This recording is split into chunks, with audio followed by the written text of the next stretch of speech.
Online टीवीबीएस में आप सबों का स्वागत है। Disciples of Christ Church Bilaspur Civil Lines की कलीसिया की ओर से मैं पास्टर अभिनव पॉल आप सबों का स्वागत करता हूं। शालोम। हम सभी परमेश्वर की आराधना करना कितना आनंदमय मानते हैं, लेकिन इस आराधना को मुझको और आपको कैसे करना है? सच्चाई के साथ में और आत्मा में होकर के। अब ये आत्मा में होकर के कैसे करेंगे जब तक हम प्रार्थना नहीं करेंगे? इसलिए आइए सभी बच्चे, जवान और जितने हमें देख रहे हैं, अपनी आंखों को बंद करें, हाथों को जोड़ें। हम प्रार्थना में जाएंगे और परमेश्वर मेरी और आपकी सहायता और मदद करेगा। आइए प्रार्थना करें और प्रार्थना में अगुवाई श्रीमती स्नेहा पॉल करेंगी। धन्यवाद धन्यवाद धन्यवाद देते वापस मानी हर एक उत्तम आशीषों के लिए। धन्यवाद देते एक सुंदर वक्त के लिए प्रभु जी, जो आपने हमारे जीवनों में जोड़ा है। वापस मानी इस वक्त हम आपके पास आते हैं जब ये ऑनलाइन डीबीबीएस चलता है प्रभु जी, इसको आपके हाथों में सौंपते हैं प्रभु जी। होने दिए जो कुछ भी एक्टिविटीज होती हैं, जो कुछ भी बाइबल से अध्ययन किया जाता है प्रभु जी, जो कुछ भी हम गीत गाते हैं, हम तो सिताइश करते प्रभु जी, सब कुछ आपको ग्रहण होने पाए। इसको बहुत आयत से बरकत से मामूल करे प्रभु जी। जितने बच्चे जितने बड़े सुनते हैं उन सबों को आशीषित करे। हर एक बातों में आपको महिमा जलाल देते हुए छोटी सी विनती को आपके जीवित उद्धार करते नाम में मांगते हैं, सुनिए प्रभु जी, आमीन। ईश्वर ने कहा तुम जगत की ज्योति हो। ज्योति कैसी होगी? एक अच्छे दयालु सामरी के समान, जो हमेशा अपने पड़ोसी की मदद करने के लिए तैयार रहता है। तो आइए इन दो गीतों को हम गाएंगे मिलकर के। उसने दाखरस और तेल उंडेला, और दूसरा गीत मेरी बत्ती में तेल दे है प्रभु। इन दोनों गीतों के साथ में परमेश्वर की हम स्तुति करेंगे।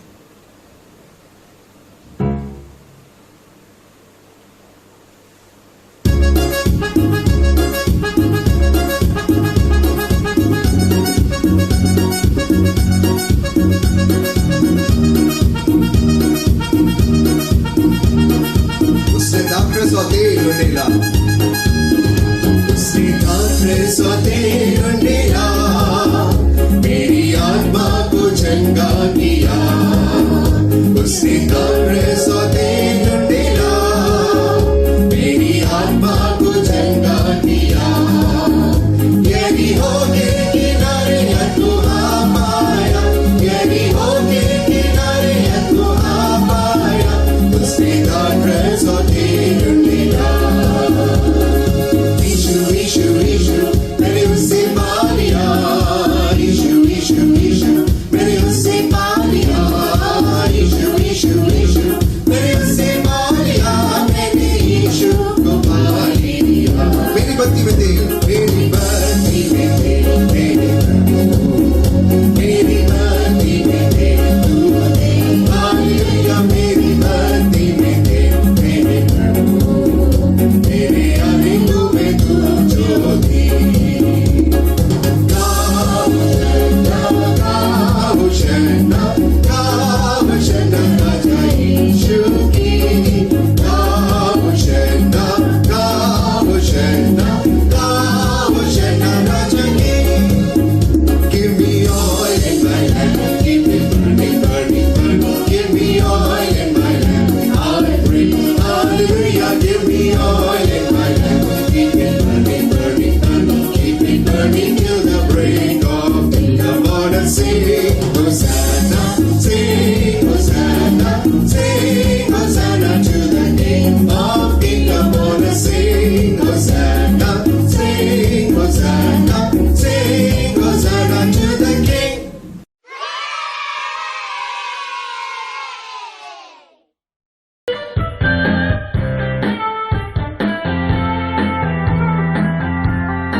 के नाम में आप सभी को एक बार फिर से जय मसीह की।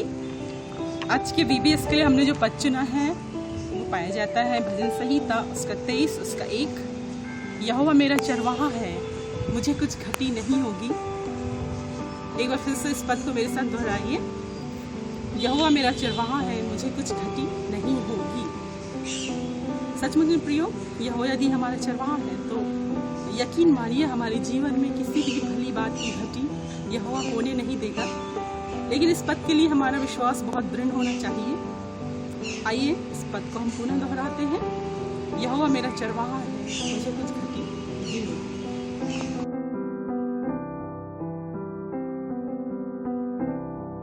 उसने दाखरस और तेल उंडेला, मेरी आत्मा को चंगा किया। याद आया? कौन? दयालु सामरी। तो आज हम किसी कहानी सुनने जा रहे हैं दयालु सामरी की, और उसके बाद हम देखेंगे कि उसके साथ क्या हुआ था और उससे प्रभु यीशु मसीह हमें क्या शिक्षा देने वाले हैं। ओके, ध्यान से देखना, ठीक है? चलो। The scriptures say, love the Lord your God with all your heart, soul, strength and mind. They also say, love your neighbors as much as you love yourself. Jesus said, you have given the right answer. If you do this, you will have eternal life. But the man wanted to show that he knew what he was talking about. So he asked Jesus, who are my neighbors? Jesus replied, as a man was going down from Jerusalem to Jericho,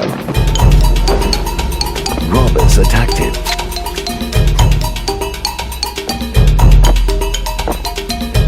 And grabbed everything he had. They beat him up and ran off, leaving him half dead. A priest happened to be going down the same road. But when he saw the man, he walked by on the other side.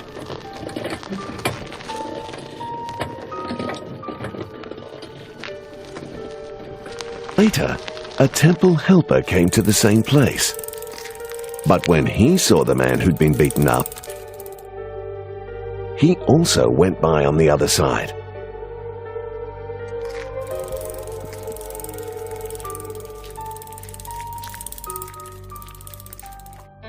A man from Samaria then came traveling along that road. When he saw the man, he felt sorry for him and went over to him. He treated his wounds with olive oil and wine and bandaged them. Then he put him on his own donkey and took him to an inn where he took care of him. The next morning, he gave the innkeeper 2 silver coins and said, please take care of the man. If you spend more than this on him, I will pay you when I return. Then Jesus asked, which one of these 3 people was a real neighbor to the man who was beaten up by robbers? The teacher answered, the one who showed pity. Jesus said, go and do the same.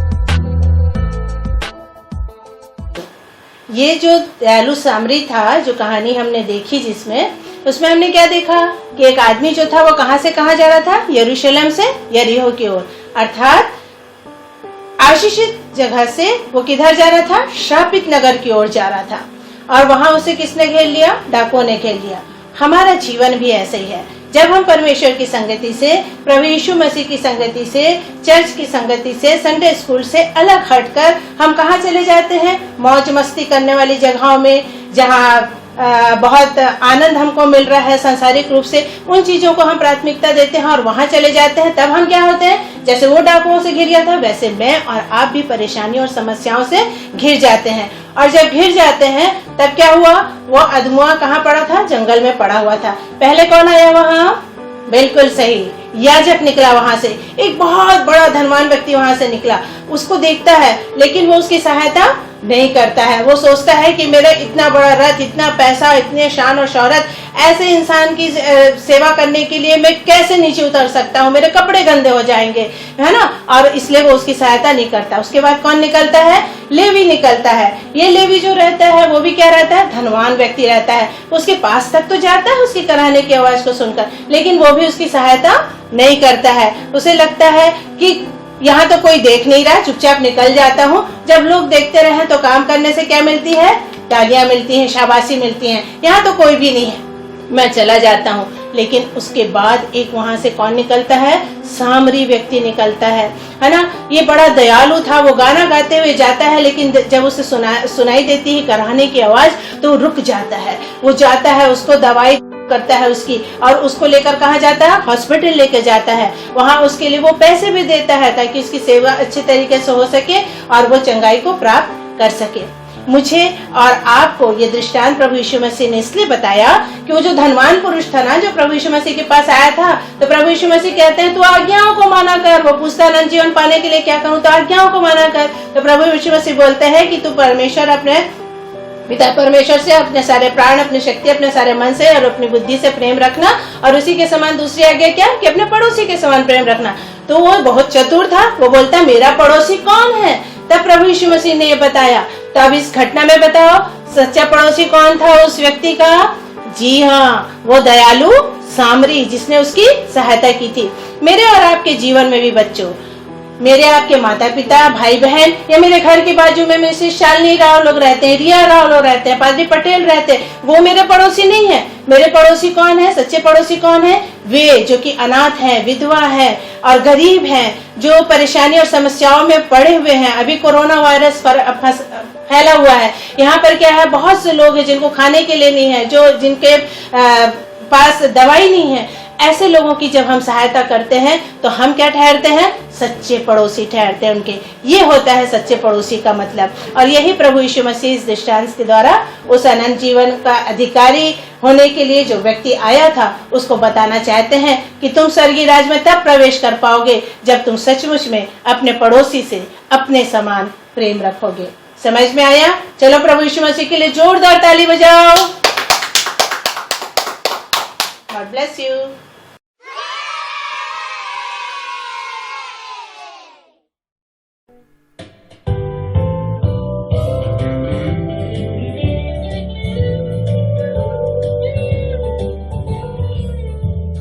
Making melody in your heart, making melody in your heart, making melody in your heart, to the King of Kings comes in, making melody in your heart, making melody in your heart, making melody in your heart, to the King of Kings comes in, elbows up, making melody in your heart, making melody in your heart, making melody in your heart, to the King of Kings comes in, elbows up, knees bend, making melody in your heart, making melody in your heart, making melody in your heart, to the King of Kings comes in, elbows up, knees bend, heads up, making melody in your heart, making melody in your heart, making melody in your heart, to the King of Kings comes in, elbows up, knees bend, heads up, turn around, making melody in your heart, making melody in your heart, making melody in your heart, to the King of Kings comes in, elbows up, knees bend, heads up, turn around, tongues out, la la la la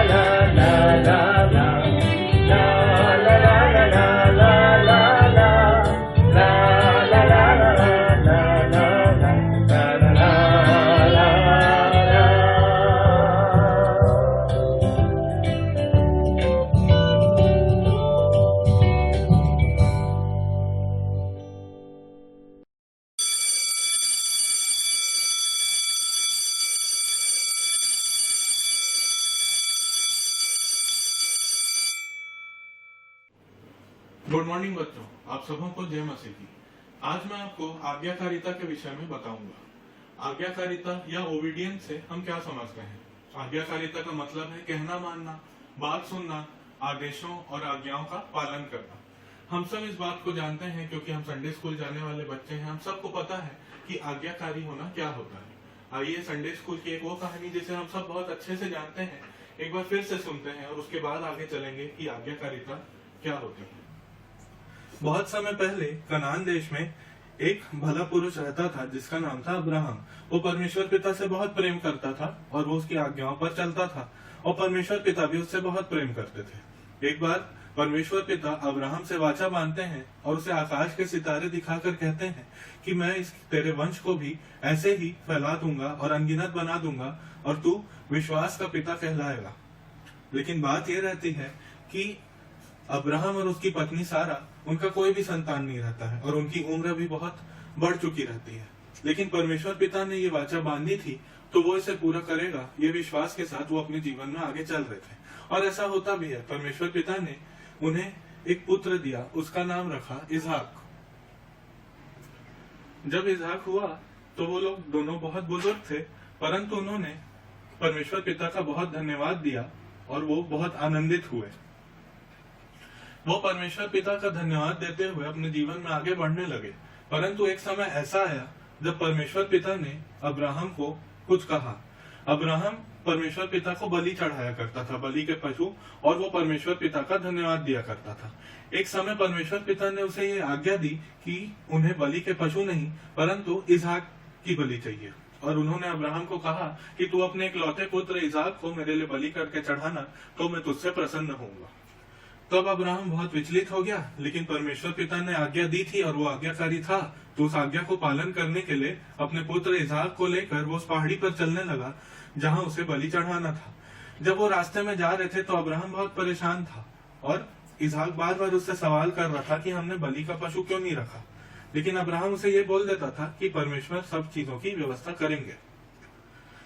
जब वो उस पहाड़ी पर पहुंचे और वहां वेदी बना लिया और अपने पुत्र इसहाक को लिटाकर उस पर बलि का वो चाकू, वो छुरा चलाने पर ही था तो फिर एक स्वर्गदूत ने आवाज देकर उसे रोका और ये बताया कि अब्राहम पीछे मुड़कर देखे तो उसे एक बंधा हुआ बलि का पशु जो परमेश्वर ने प्रबंध किया है बलि के लिए, वो वहां फंसा हुआ है।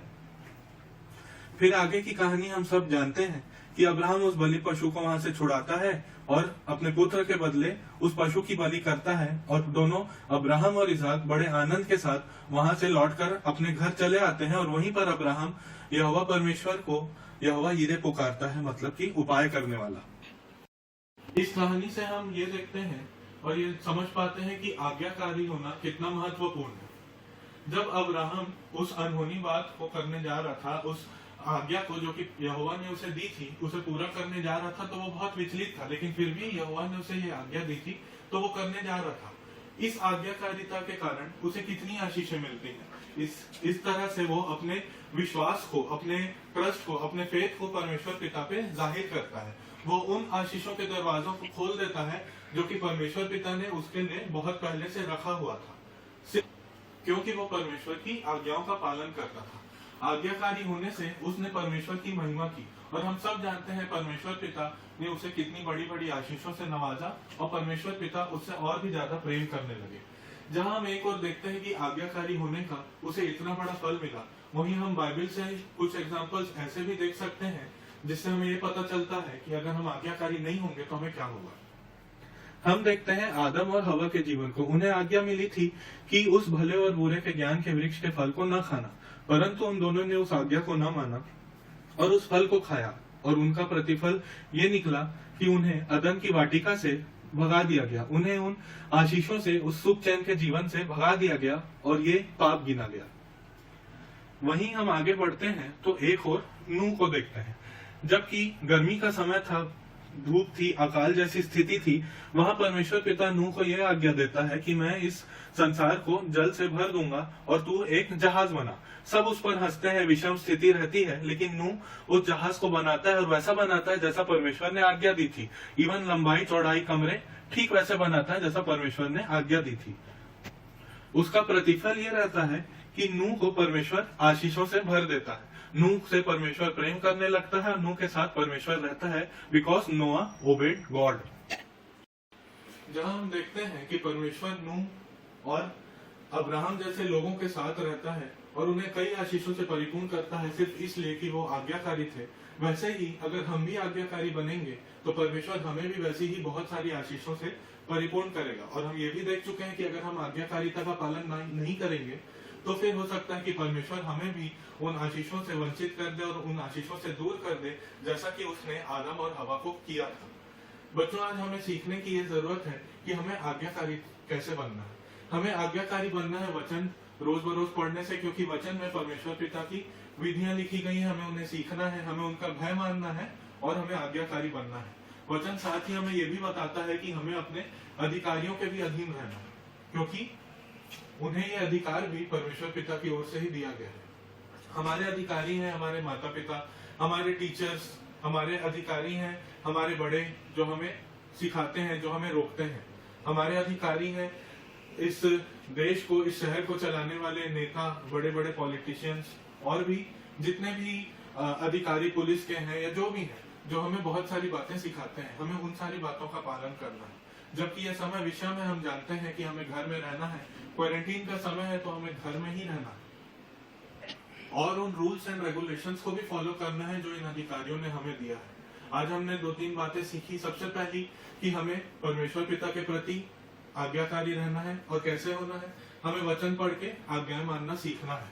फिर हमें बड़ों और अपने बाकी अधिकारियों की आज्ञाओं को भी मानना है, ताकि परमेश्वर पिता हमें आशीष दे। हर एक बात में परमेश्वर पिता की महिमा होती है और आप में से हर एक को मैं बताना चाहूंगा कि अगर हम आज्ञाकारी बनेंगे तो हम अपने जीवन के लिए ऐसे बहुत से आशीषित दरवाजों को खोलेंगे जिसकी कल्पना भी हम नहीं कर सकते, क्योंकि परमेश्वर पिता ने हम सबों के लिए एक आशीष ठहरा कर रखी है। बात बस इतनी है कि हम कितने आज्ञाकारी हैं।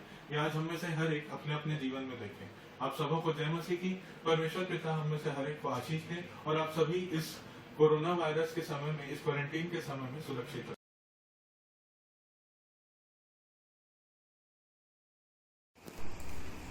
आप सबों को यीशु मसीह के नाम में प्यारा सा नमस्कार और सलाम।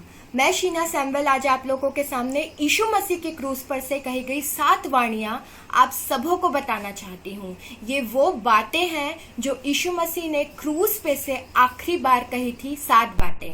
तो बच्चों, पहली वाणी है जो यीशु मसीह ने कही थी, हे पिता इन्हें क्षमा कर क्योंकि ये नहीं जानते कि ये क्या कर रहे हैं। जी हाँ, उसने सबसे पहली बात क्षमा करने की कही थी। दूसरी बात उसने जो कही थी वो कही थी अपने उस डाकू को जो उसके साथ क्रूस पर लटकाया गया था, आज ही तू मेरे साथ स्वर्ग लोक में होगा। तीसरी वाणी जो उसने कही थी वो था, हे नारी देख या तेरा पुत्र है। चौथी वाणी उसने जो कही थी वो थी, हे मेरे परमेश्वर तूने मुझे क्यों छोड़ दिया। जी हाँ बच्चों, जब हम सबका पाप यीशु मसीह के ऊपर में क्रूस पर आया था तब परमेश्वर पिता ने अपनी नजरें यीशु मसीह के ऊपर से हटा ली थी। 5वीं वाणी है, मैं प्यासा हूँ। यीशु मसीह हम सबके लिए प्यासे थे। 6वीं वाणी है, पूरा हुआ। और 7वीं वाणी है, हे पिता मैं अपनी आत्मा तेरे हाथों में सौंपता हूँ। जी हाँ बच्चों, ये वो 7 बातें हैं जो यीशु मसीह ने क्रूस पर से अंतिम समय कही थी और ये सारी बातें उसने हमारे लिए कही थी, क्योंकि उसने हमारे पापों को ले लिया और वो तब भी हमसे प्रेम करता था और वो आज भी हमसे उतना ही प्रेम करता है। ये समय है कि हमें उसके प्रेम को जानने का, और मैं आप सबों से उम्मीद करती हूँ कि आप यीशु मसीह की ये 7 बातें जो उसने आखिरी बार कही थी आप इन्हें याद कर ले। आप सबों को फिर से यीशु मसीह के नाम में सलाम और नमस्कार। धन्यवाद।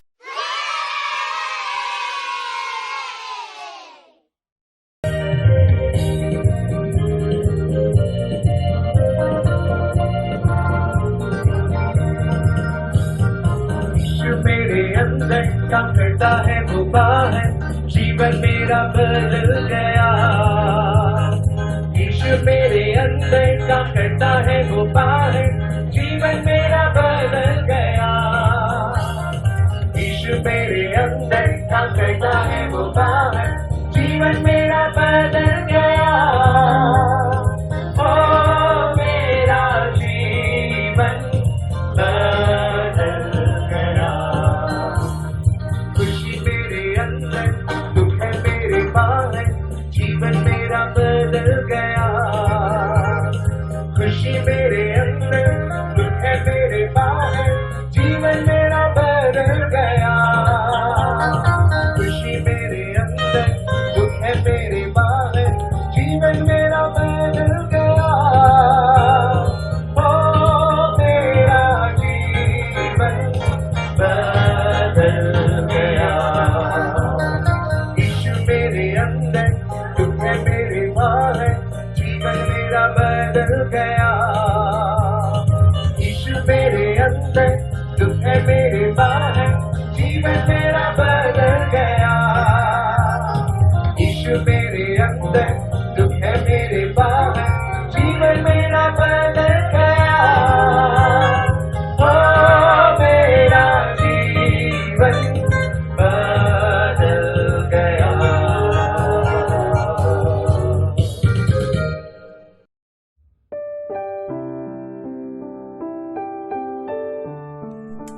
क्या आपने आज का वीबीएस देखा?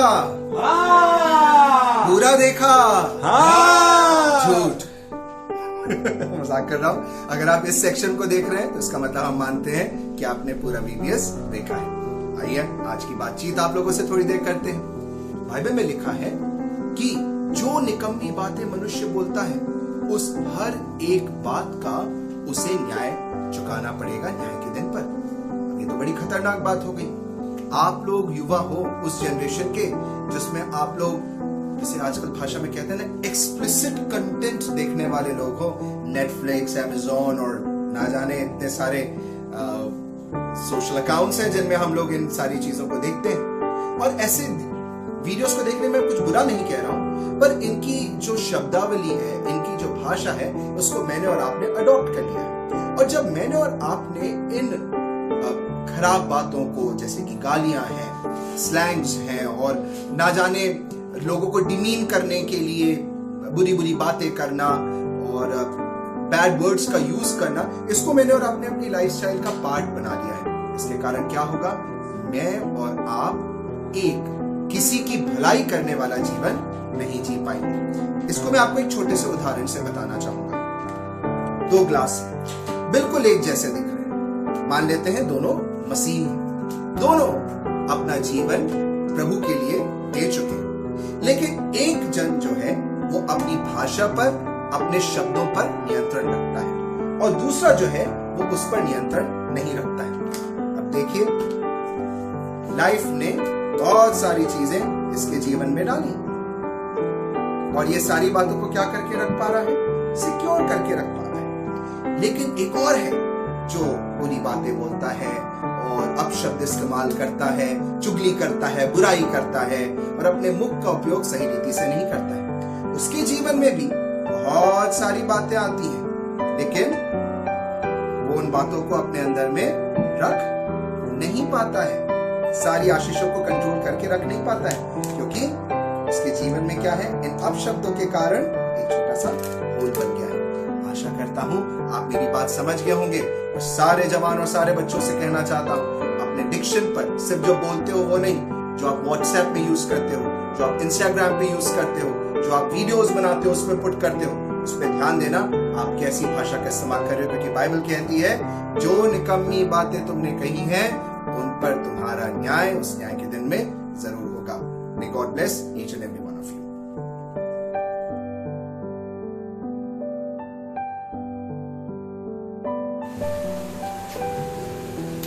आइए हम प्रार्थना करें, अपने सिरों को झुकाएं। परमेश्वर पिता को धन्यवाद धन्यवाद धन्यवाद सामर्थ्य अनुग्रहकारी परमेश्वर पिता, आपके पास आते हैं, आपको धन्यवाद धन्यवाद देते परमेश्वर पिता कि आपने हमें जीवितों के बीच में जीवित रखा। परमेश्वर पिता हम जीवित रहकर आपकी आराधना कर सके, आपकी महिमा कर सके। परमेश्वर पिता इस DDS के लिए हम प्रार्थना करते हैं परमेश्वर पिता, जो ऑनलाइन के द्वारा चलाया जा रहा है परमेश्वर पिता, हर एक को आशीषित करना परमेश्वर पिता, हर एक टीचरों को, हर एक संचालन करने वालों को, हर एक के संगत साथ होना परमेश्वर पिता, हर एक को अपने आशीषों से परिपूर्ण करना परमेश्वर पिता।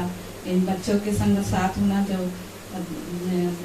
देख रहे हैं परमेश्वर पिता, होने देना। इन वचनों के द्वारा उनसे आप बातचीत करना। हमारे बीच में जो भी मुश्किलें आती हैं परमेश्वर पिता, उसे हमें डरना नहीं है परमेश्वर पिता, लेकिन हमारा जीवता परमेश्वर हमसे ये वादा करता है कि निरंतर हमारे संगत साथ है परमेश्वर पिता। अब हमारे बीच में उपस्थित है परमेश्वर पिता। बाकी हर एक कार्यक्रम को आपके हाथों में सौंपते हैं परमेश्वर पिता। सारा आदर महिमा आपको देते हैं परमेश्वर पिता। अपनी देह प्राण आपको समर्पित करते हैं। इस विनती को आपके प्यारे बेटे प्रभु यीशु मसीह के मधुर मीठे नाम से हम मांग लेते हैं, आमीन।